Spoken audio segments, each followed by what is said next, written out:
Hello, I'm Natalie Zett, and welcome to Flower in the River.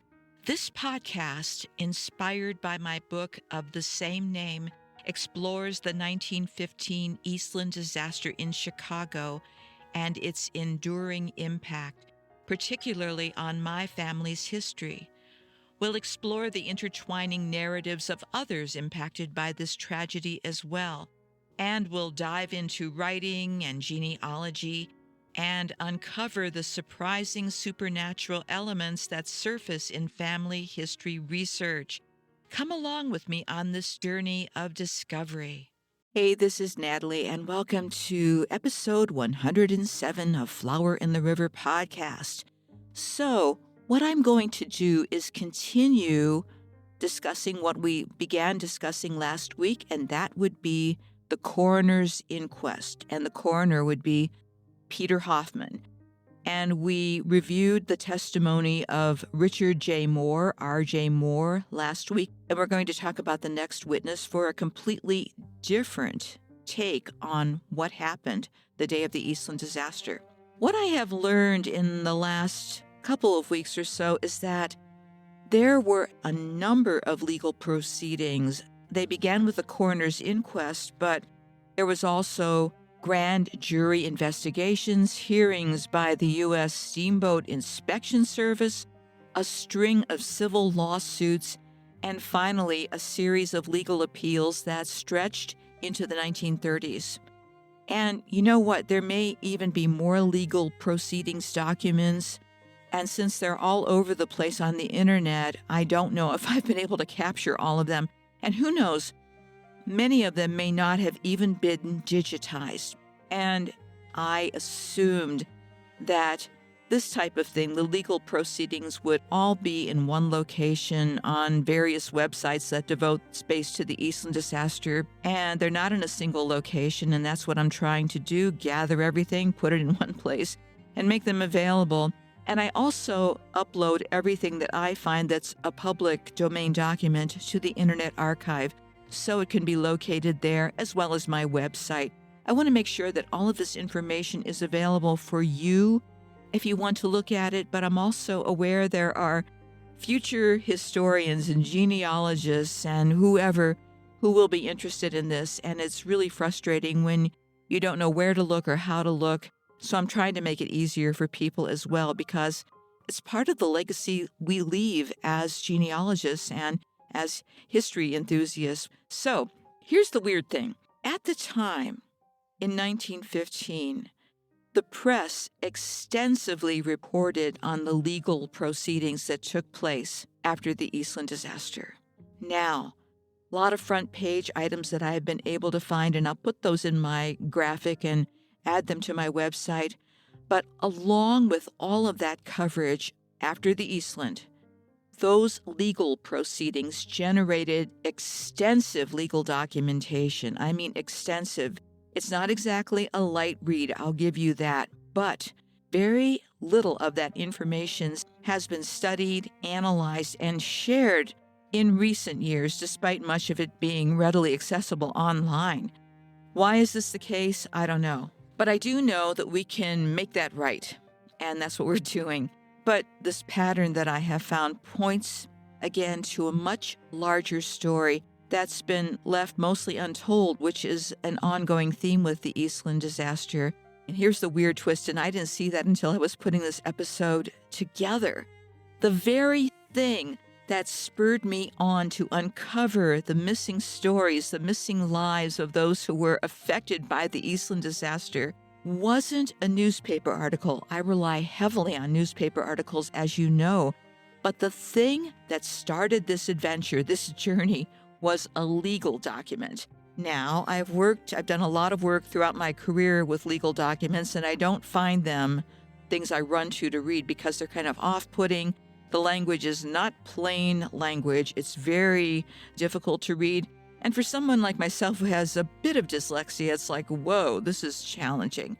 But the legal document that I found turned out to be a key, a wonderful key, that unlocked the door to all of the lives of so many people who either weren't mentioned or whose stories weren't told in regard to the Eastland disaster. And this document, I've talked about it before, and I'll keep talking about it because it's such a strange thing that happened. It was a 1934 federal appeals case involving William and Herman Ristow, the Ristow brothers. And the reason that this stopped me in my tracks when I initially found it is that I'd seen DNA matches on Ancestry.com with Ristow as the surname. And it does turn out that these guys seem to be distantly related. I'm still trying to find the most recent common ancestor. That's just me being a little bit obsessive about this, so I can't say for sure they're my cousins, but they seem to be. And if that is the case, and if I can prove that conclusively, that's yet another familial connection to the Eastland disaster, which may explain why I get rather concerned about the history of this thing and while I feel obligated to take care of it the best I can. And again, I found it by chance in October 2023, and I reported on it in early November 2023. Get this. As it turned out, this wasn't just some buried footnote. It was clearly written. It was a lot of information. And when I went hunting for it elsewhere, it hadn't even been discussed. It was buried there on Google Books. And what's even more disturbing to me is that at that time, even the biographies of the Ristow brothers were practically non-existent. Yes, I saw their names, but that was it. And that's not the case now because I featured them not just once, but several times because they do keep coming back in my other stories. There's some crossover. Ironically, this 1934 document was actually the beginning of this journey that I've been on to uncover the lost people of the Eastland. So when I found that the Ristow brothers were missing, I thought, who else isn't in the records who needs a story told? Quite a few. If you've been listening for the past couple of years, quite a few.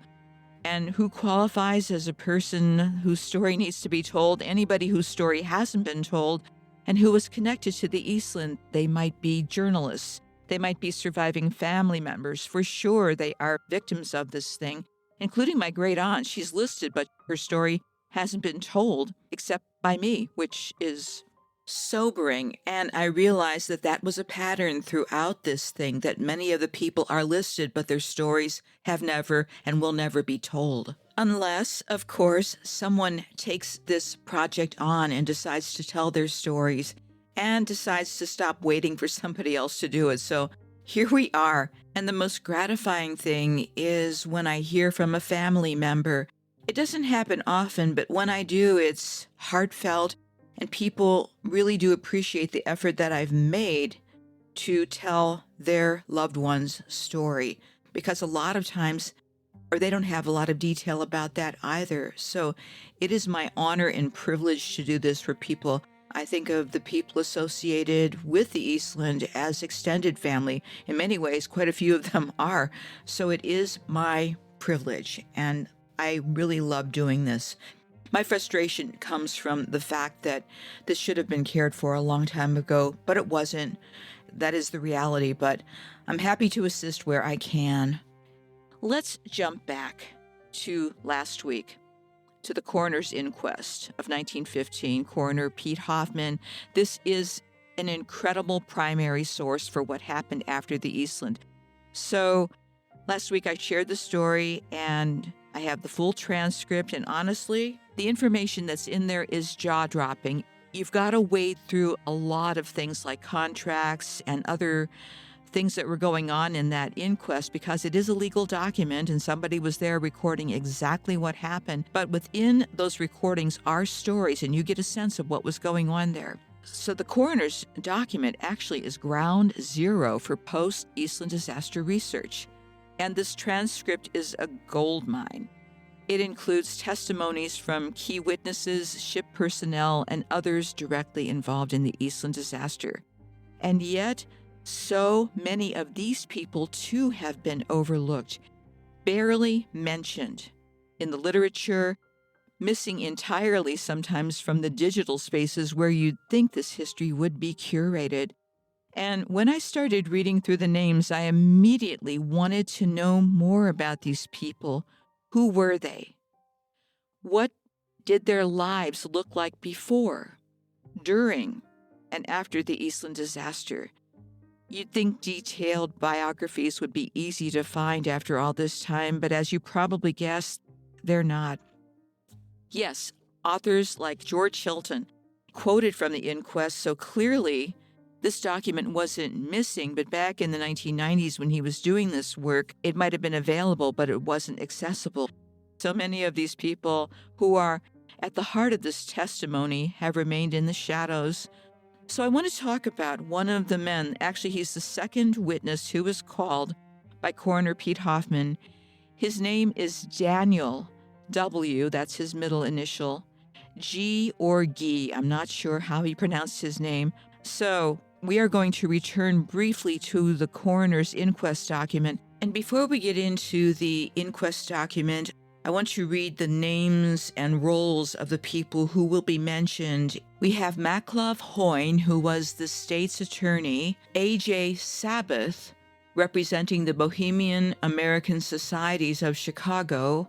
We have Michael S. Sullivan, state's attorney. We have Walter Greenbaum. His occupation was the manager of the Indiana Transportation Company. And last but not least, we have Coroner Peter Hoffman.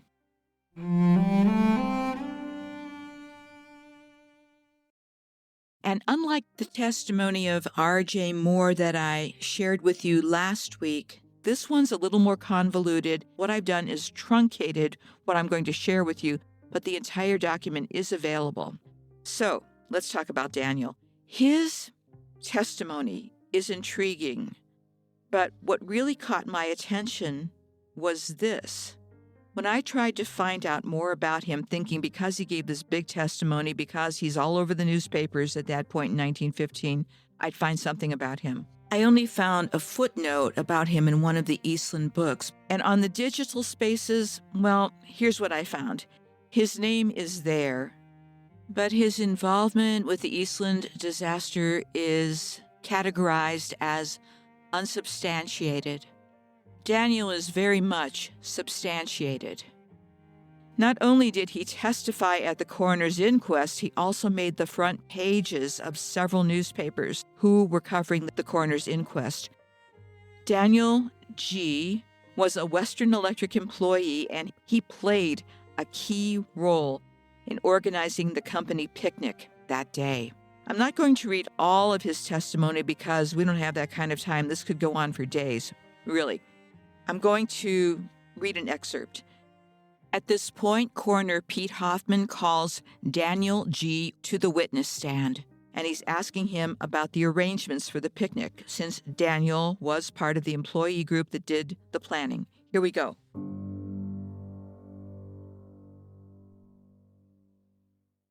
This is Coroner Hoffman. Did you or your committee have anything to do with the loading of the boats? Daniel says, nothing whatever. Hoffman, you simply turned in the people in what you thought, somewhere near it, for the purpose to see that they got the proper boat. That right? Yes, sir. Did you discuss anything about the safety of the boats with them? Yes, sir. How many times and with whom? We discussed the proposition of having the government inspectors down there to be sure they take a tally of everybody going on in our boats, so we wouldn't have them overloaded. Mr. Greenbaum advised me that he had made arrangements to that effect. Coroner Hoffman, did he say to you at any time the number of passengers that the Eastland might carry that morning? No, sir. He just gave me the capacity of each boat. Do you know whether they checked the children, counted them with the adults under 5, between 5 and 10? I do not know. Mr. Sullivan is also going to step in and ask a question here. He asks, is there any way by which your company can aid the coroner in determining the number of children under 5 years of age that were on the boat? Well, if they knew who were on the boat, we might make a canvass and find out if they had any babies with them, and on that basis we might check. What percentage of the ticket buyers worked for your company? Beg pardon? About what percentage of the ticket buyers of the 7,100 people were employees of your company? We did not sell any tickets outside of the plant. They were sold by employees. Some employees would buy probably 2 or 3 or 4. We did not sell any outside of the plant. Tell us how you managed to sell all your tickets in your plant. We had a ticket committee, representatives in each department, and they were given a number of tickets they thought they could sell. They, in turn, sold the tickets and reported back to the ticket committee, and the ticket committee reported the receipts. In other words, when I received the tickets from the Indiana Transportation Company, I turned those over to the picnic committee and charged them with so much for them to account for. Was it understood by the employees that children under 5 need not pay fare? Yes, sir. Thoroughly understood. Yes, sir. Was it understood before that children between 5 and 12 could go for half fare? Children between the ages of 5 and 12 that they could go for 35 cents instead of 50 cents, while we had to pay the full fare, the full value, that is on the basis of the full fare tickets. Well, didn't the purser on the boat, if anyone presented a full fare ticket, they would admit 2 children between the ages of 5 and 12? Yes, that was the understanding. That was the understanding? Yes, sir. The deputy now asks, what proportions of the people on the boat at the time it tipped over were employees of the Western Electric Company? I don't know. You say there were no tickets sold outside of the various departments of your company? Not outside of the plant. No, sir. All tickets were sold in it. Then was it understood that the steamer Eastland was reserved exclusively for the employees of the Western Electric Company? I don't know. I don't know that. The Indiana Transportation Company was handling that. Do you know whether any of your employees that you would sell 2 or 3 tickets to sold those tickets to people on the outside? I don't know. That was unbeknownst to you? I don't know. Mr. Hoyne steps in to ask a question. They could have done that, could they not? I think they could. I don't know. Was it permitted? We didn't have any restrictions on that. They had the right to sell them to outsiders if they wanted to? Yes, sir, I suppose so. As far as the company was concerned, yes. In your understanding, the agreement with Mr. Greenbaum, were the ticket holders only to be received on the boat? I don't get that question. Mr. Sullivan asked the question. Your people who bought tickets from you or from your company, either your employees or their friends, they were the only ones to be received on the boat? They were to honor all tickets. Do you know how many of the passengers went before the... Have you any idea how many passengers were received onto the boat who didn't have your class of tickets? I don't know. Who bought a regular ticket? I don't know. You don't know? No, sir. Mr. Hoyne asked a question. For instance, Mr. Morin testified here that he was on this boat and he bought a ticket on the dock and never had went to the plant. That is only one man. He don't know how many there were. I don't know how many. Mr. Hoyne says, you don't? I don't know how many. I understood from you, you have stated that in answer to Mr. Sullivan's question, that the fact that you sold tickets for 6,900 adults and 200 children's tickets, that wouldn't determine the number of children on the boat because you say they honored a single adult ticket. Would that be accepted for 2 children, didn't you? There are 2 children could go on 1 adult ticket. so that the sale of 200 tickets wouldn't necessarily show how many children were on the boat. No. The coroner steps in. I desire to say to the state's attorney that as to the ages of the children, of both adults and children that lost their lives, they are working on a list. And within a day or two, my office will have a complete record. But it is impossible for us to get up a record of those that were children and those that were adults because we don't know who they were. At this point, A.J. Sabbath, who's representing the Bohemian American Societies of Chicago, steps in to ask a question. The gentleman may be able to inform us of the different names of the people to whom they turned the tickets over to. He has a list of the tickets and maybe also the names of those that were selling the tickets to the plant. And then, in turn, it has been divided perhaps among 100 or 200 employees that they may know to whom they sold the tickets, and in that way you may be able to ascertain the names of the people who purchased the tickets and whether they all bought at the boat or not.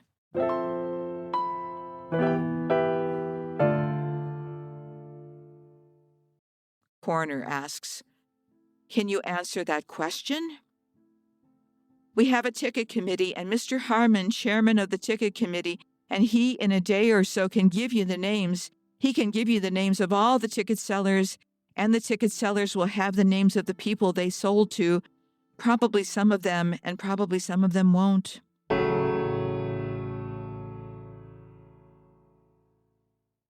Although this goes on for quite a while, I'm going to stop reading the testimony now. And we do know, in fact, that the tickets were sold outside of the plant, but that's another story. And that was reported in the daybook and by various witnesses, such as R.J. Moore, whose testimony I read last week, and people who were family members of survivors. So Daniel's testimony does go on for quite a while, and unlike R.J. Moore's, which was more confident and direct as a survivor witness, Daniel's account, as you may be able to hear, is all over the place. He waffled.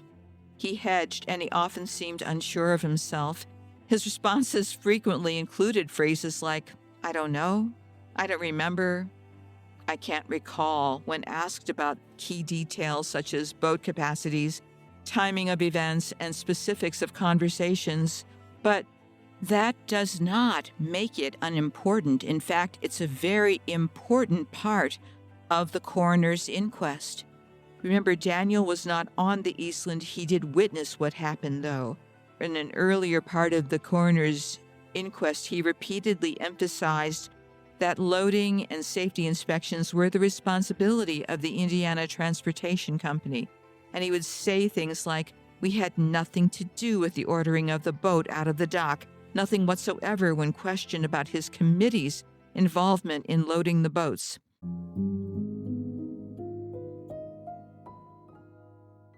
The plot thickens, right? What stands out is his rather selective memory. And while Daniel claimed not to recall many specifics, he was quite certain about the points that absolved him of responsibility. Such as insisting all tickets were sold within the plant and that his committee had no role in loading the boats. I'm not sure about the committee part, but definitely tickets were sold outside the plant because my aunt, who was aboard the Eastland, was not a Western Electric employee. But before we are too hard on Daniel, there could be a lot of reasons why his testimony seemed shaky. Put yourself in his position. Let's just say you're one of those go-getter types of people, and the other employees in your group or in your organization put you in charge of stuff. They figure Daniel can take care of that. So Daniel feels he's in charge of this thing, but Daniel's probably feeling responsible too. And if you saw what Daniel saw, I bet that you too would be traumatized from witnessing the capsizing. You would feel rattled. And again, they were called to this witness stand right after this thing happened. He had no time to, in a sense, emotionally recover. Daniel could have been feeling a lot of things. He could have been afraid. As an organizer, maybe he felt survivor's guilt. The bottom line is we have his words, but his words cannot allow us to open his psyche and look within and understand his motivations. And we never will know what happened there with Daniel. But the bigger question is, with this testimony, yes, it waffles, whatever, but it's an important part of the Eastland disaster history. Why is someone like Daniel so hard to find in the historical record? Well, there's no reason for it. His testimony is right there in the coroner's inquest, and I do hope that down the road there's some deep analysis of what happened here. Mine is simply an overview, but I'm going to do a deeper dive into Daniel and into what happened here to see if we can get some more information about that.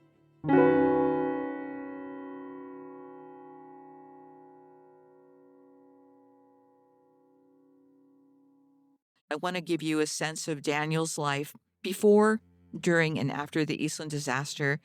Let me share with you what I was able to find out about Daniel W.G. or Gee. He was born in 1876 in Somerville, Massachusetts, to Daniel G. Sr. and Nancy Holland, who had immigrated from Lancashire, England, in 1865. At that point, the family lived in Massachusetts, and they later moved to New York City. By the census of 1880, Daniel Sr. was working in a factory. By the 1900 census, Daniel Sr. was still working in a factory in New York, and it's said that he was working as a dyer, so that gave us more information. He was dyeing clothes or cloth or something like that. And Daniel Jr., that's our Daniel, he was 23, and he was working as an office clerk. Now, let's go to the 1910 census. By then, Daniel Jr. was married to Laura. Laura died, by the way, in 1951, and they had a 5-year-old son, Wesley, and they were living in Chicago. Daniel was working for Western Electric as a clerk. Now, we know what happened during the Eastland disaster, but fast forward. During World War II, Daniel served as a regional director of the Federal Reclamation Service. According to Daniel's 1957 obituary in the Chicago Daily Sun-Times, he had also been chief of the Reclaimed Material Division of Western Electric Company, and he had lived in the Austin neighborhood in Illinois for 42 years prior to moving to Villa Park in 1941. In the November 1942 issue of the Illinois State Journal and Register, we learn a little bit more about Daniel's wartime work. The United States had just entered World War II just a few months earlier after the attack on Pearl Harbor on December 7th, 1941. Our entire nation was rattled and mobilizing for the war effort, with every aspect of American industry pivoting to now support military production. Factories across the country were racing to produce tanks, planes, ships, and weapons in unprecedented quantities. The massive production effort created an urgent demand for raw materials, so resources like steel, copper, and aluminum, and rubber were in critically short supply. The government formed the War Production Board, WPB, to coordinate this nationwide industrial effort, and one of their key strategies was an ambitious salvage program, so I hope you understand what was going on here.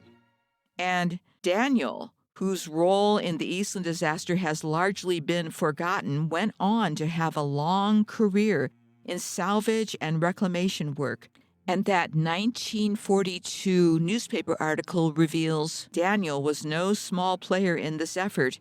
He served as a special technical advisor for the War Production Board's Industrial Salvage Division, covering 19 Midwestern states. That's an enormous territory.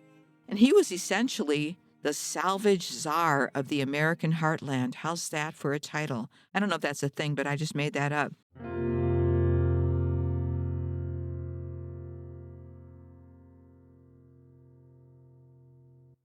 Let me stop to say that Daniel's later career success doesn't erase what happened, the evasiveness that he displayed during the inquest. But his story is important precisely because it shows how complex real people are, how complex all of us are. As time goes by, hopefully we learn from our mistakes. We learn to self-reflect, and the same person that Daniel was in 1915 gave way to make a major contribution to assist the war effort for the United States of America. For this context, his work was absolutely vital. The United States couldn't build bombers, battleships, and tanks without copper, aluminum, steel, and rubber. And a significant portion of these materials came from recycling industrial waste. And these types of programs that Daniel helped coordinate, they were happening all across the country. And this was part of a massive coordinated effort where both civilians and companies were called to contribute everything from scrap metal to bacon grease for the war effort. Yep. So his obituary noted, too, that he died in an Arlington Heights rest home and was survived by his son, Wesley K., a brother and a sister. He was buried at Acacia Park Cemetery in Illinois.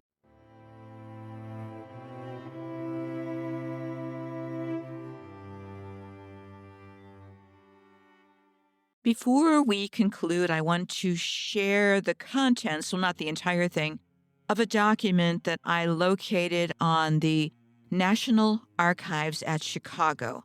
It was from the Treasury Department, and the date is January 28th, 1916, and it is the number of passengers carried on the Eastland during various times.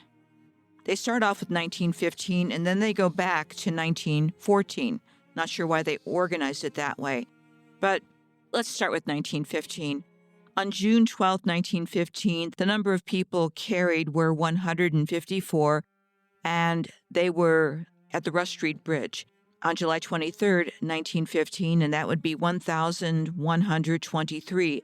Then we jump up to 2,500 or more at the Clark Street Bridge on July 24th, 1915, and we know what happened. So at that point, 2,500 was the largest number of people that the Eastland ever carried. Let's go back to 1914. On July 30th, 1914, at the Rush Street Bridge, the number of passengers carried was 174. The highest number carried in 1914, according to this document, is 1,489. So that is quite a leap. So already it hints strongly at the possibility that besides everything else that was wrong with the Eastland, it was overloaded. And I cannot read the signature of the person who signed. This was the Deputy Collector of Customs, but they said, on January 31st, 1916, I hereby certify that this is a correct list of the number of passengers carried out of Chicago on the steamer Eastland between June 20th and September 7th, 1914, inclusive, according to the records of this office compiled from the reports made by the U.S. Navigation and U.S. Customs inspectors who counted the passengers at the gangway as they went aboard this vessel. Again, cannot read the signature, but this is signed by the Deputy Collector of Customs. I just thought that was very interesting.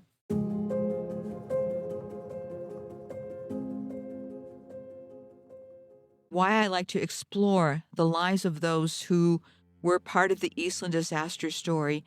Isn't it interesting to see what happened? If you just read the story about his responses during the coroner's inquest, Daniel wasn't that impressive.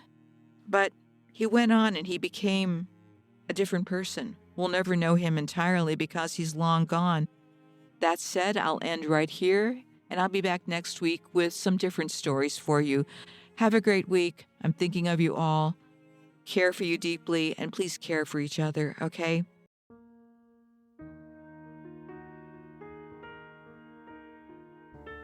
Hey, that's it for this episode, and thanks for coming along for the ride. Please subscribe or follow so you can keep up with all the episodes. And for more information, please go to my website, That's www.flowerintheriver.com. I hope you'll consider buying my book, available as audiobook, ebook, paperback, and hardcover, because I still owe people money, and that's my running joke. But the one thing I'm serious about is that this podcast and my book are dedicated to the memory of all who experienced the Eastland disaster of 1915. Goodbye for now.